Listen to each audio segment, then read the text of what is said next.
Tribunal में नूनी इख्तियार करने की वजह से चौधरी को जुर्माना आयद हुआ और अब इस्लामाबाद ट्रिब्यूनल क्या फैसला करने जा रहा है और नूनी की कौन सी तीन सीटें खतरे में है।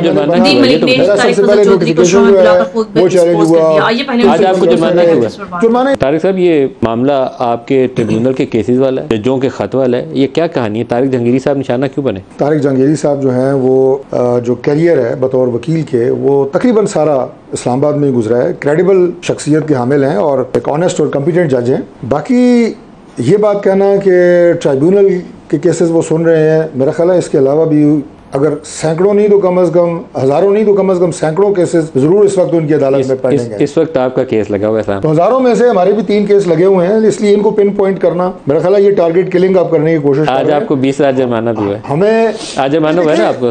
तारिक जहांगीरी साहब ने किया। देखिए बात ये है मलिक साहब के ट्राइब्यूनल ना पाकिस्तान की तारीख में पहली दफा बने हैं सियासी बंदे वैसे तो इलेक्शन के मैदान में उतने हर दफा ट्रिब्यूनल में केस जाते हैं। मैं आपको यही अर्ज कर रहा हूँ कि मैं 2002 इलेक्शन लड़ रहा हूँ। आपका केस बात मुकम्मल कर, तीनों लोगों का केस मैं अर्ज कर दूँ वो आप मुझे बात ही नहीं करने दे रहे। ट्रिब्यूनल हमने कोई पहली दफा नहीं देखे, केसेस भुगते हैं। मैं पहली दफा 2008 में मेरा सबसे पहले नोटिफिकेशन जो है वो चैलेंज हुआ। आज आपको जुर्माना क्यों हुआ? जुर्माना इसलिए हुआ कि मेरा जो जवाब दावा दाखिल होना था, रिप्लाई जिसे कहते हैं, उसमें कुछ ताखीर थी। वो ताखीर की वजह से और उसकी भी कुछ टेक्निकल वजूहात थी, लेकिन वो मैंने खुद रोस्टरम पे जाके बयान की, उन्होंने एक्सेप्ट की, हमें टाइम दिया, लेकिन उन्होंने टोकन जुर्माना 20,000 रुपये किया। जुर्माना किया आपको क्योंकि आपसे हम पिछली दफ़ा भी सवाल पूछ रहे थे तो आप कह रहे थे अदालत में जवाब देंगे, आपको क्यों जवाब दें, तो आपने अदालत को जवाब नहीं दिया। आज आपको 20,000 रुपये जुर्माना किया? नहीं, देखिए उसकी वो मैं तो 20,000 जुर्माना नहीं कर सकता था, उन्होंने अदालत ने कर दिया। 20,000 के पीछे पड़ गए। टेक्निकल रीजंस ये थी कि जवाब डिले इसलिए हुआ था। अब ज़ाहिर है ये अदालत तो है नहीं कि मैं उसकी डिटेल में जाऊँ, लेकिन ट्रिब्यूनल चूंकि चेंज हुआ था और उस वजह से अभी आज दोबारा उसी पहली की कोशिश की थी। नहीं, कोशिश नहीं की थी, हमने बकायदा दरखास्त दी थी, कोशिश हो गया था। अच्छा, ये भी आप देखें कि ये भी आपका एक आईनी हक है। तारिक फजल साहब ऑनरेबल आदमी है, मैं किसी भी हवाले से इनको नहीं चाहूँगा कि मेरे प्रोग्राम की वजह से इनके ऊपर कोई ऐसा तासुर जाए, लेकिन 3 हलकों का एक मुतनाज़ा केस है। मुतनाज़ा केस में हुकूमत ने एक चोर रास्ता निकाला, रिटायर्ड जज लगा दो।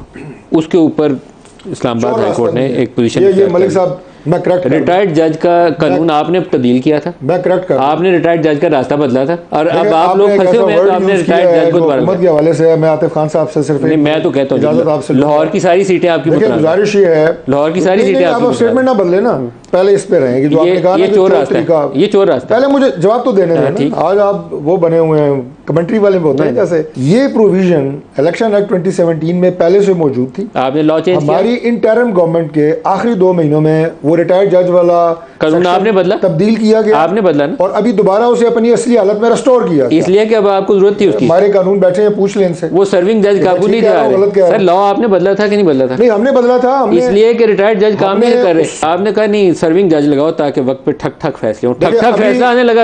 अभी आप खुद मान लें, आखिरी जुमला मैं कहूँगा कि अभी खुद ये बात साबित हुई है आपके प्रोग्राम में कि सर्विंग जजेस के पास हज़ारों केसेस पेंडिंग है। लेकिन इसमें प्रोविजन है, इसमें प्रोविजन है कि जिसके पास ट्रिब्यूनल के केसेस आए उसको अदर केसेस ना दिए जाए। नहीं, इसके अंदर प्रोविजन डाली गई है बिल्कुल कि अगर उसके ऊपर एक्स्ट्रा लोड है तो उसको दूसरे जजेस जो दूसरे केसेस हैं for the time being high court उसको रिलीज दे और वो ट्रिब्यूनल के केसेस को पहले डे टू डे हियरिंग करके फैसला करे। तकरीबन 10 रेगुलर केसेस थे, आपका हमारा सुना ना जी उन्होंने, वो तो डे टू डे हियरिंग पे तैयार बैठे हुए जज साहब। नहीं करें डे टू डे हियरिंग, वो तो आप परेशान ना हो वर्कलोड उन पे केसेस का प्रेशर पूरे पाकिस्तान में सर्विंग जजेस पे बहुत ज्यादा है। सर आपने लॉ बदला था, आपको पता है कि आपने लॉ इस वजह से थी रिटायर्ड जज की और उसको रेस्टोर किया गया, आपने बंद किया था अपनी हुकूमत में, पीडीएम के दौर में आपने बंद किया था उस रास्ते को, क्योंकि आप लोग का ख्याल था कि रिटायर्ड जज काम खराब करते हैं, सर्विंग वाले ताकतवर होते हैं, सर्विंग इज मोर पावरफुल। तो भाई ने बात की चौधरी साहब ने कि जी लोड है जुडिशरी पे, नो डाउट लोड है, तो अगर लोड है जजेस की तादाद बढ़ाएं, जुडिशल रिफॉर्म करें। उसका यह है कि आपने बाकी केसेस के लिए तो अगर इतना वर्कलोड का आपको फिक्र है तो बाकी भी फिर रिटायर्ड जजेस लगा दें जिनकी प्रॉपर्टी के केसेस हैं, जो 20-20, 30-30 साल से बेचारे रुल रहे हैं, तो उनको भी थोड़ा सा रिलीफ मिल जाएगा। तो या तो अगर इतने ज़रूरी हैं ये जजेस तो बाकी लोगों के केसेस के भी लगा लें, सिर्फ ट्रिब्यूनल के लिए क्यों लगा रहे हैं? लेकिन बार बार टेक्निकलिटीज़ की बात हो रही है। अब ट्रिब्यूनल में जब आप नोटिफाई होते हैं, जैसे मैं अगर मेरा नोटिफिकेशन हुआ है इलेक्शन जीतने का, तो मेरे मुखालिफ जो भी उम्मीदवार इलेक्शन पटिशन करना चाहते हैं ट्रिब्यूनल में, वो दाखिल करने के लिए उसे 45 दिन के अंदर अंदर दाखिल करनी होगी। अब एक बंदा 46वें दिन 46th डे पे चला जाए कि जी एक दिन ऊपर हो गई है, मेरी पिटीशन रख लें, टेक्निकलिटीज़ में ना जाए, मेरा राइट ख़त्म हो जाएगा, फलां हो जाएगा, अदालत एंटरटेन करेगी? नहीं करेगी। तो ये तो बिल्कुल ओपन एंड शट केस है। अब इसमें मुखालिफ हमारे दोस्त कहें, भाई कहें कि जनाब ये तो टेक्निकलिटीज़ भी ग्राउंड पे, लेकिन टाइम वाला इशू भी एक तो अदालत ने फैसला करना है, दूसरा सिर्फ आपके हल्के के ऊपर इतलाक होता है। इसलिए मैंने इब्तदाई कलमात में भी कहा कि आपके केस में ये मौजूद है टाइम बार। तारक जहांगीरी साहब हमें कभी भी नहीं लगा कि वो प्री डिटरमिन्ड माइंडसेट से फैसला करेंगे, बिल्कुल भी नहीं है। आई थिंक आज उन्होंने कहा है कि ये टाइम वाला इशू जो है ना जी करेंगे। वो देखें फैसले के अंदर आप देखिए, आप अगर ये प्रीएम्प्ट कर लें पहले ही कि जी वो ये फैसला करने जा रहे हैं, तो मैं समझता हूँ ये ज़्यादती है। नहीं, हमने देखिए ना, नहीं जो लोग उनको कहते हैं जी आप इसे डिस्टेंस कर लें इस केस से, या आपने तो एप्लीकेशन दी ना वहाँ ट्रांसफर की। मेरा अपना ये ख्याल है इन्होंने बजाय देकर जज ही तब्दील करने को, बजाय इसके कि आप जज से लड़ें या लोगों से कहता हूँ कि जज से लड़ें, आप केस में लड़ें। ये बड़ा सब्सटेंशियल पॉइंट है इनका कि अगर ये एक स्पेशल ट्राइब्यूनल है, ये हाई कोर्ट नहीं है, ये सुप्रीम कोर्ट नहीं है, एक स्पेशल ट्राइब्यूनल की स्पेशल पावर्स हैं। चौधरी समेत दीगर एमएनएज ने जो रास्ता इख्तियार किया भागे भागे इलेक्शन कमीशन के पास गए,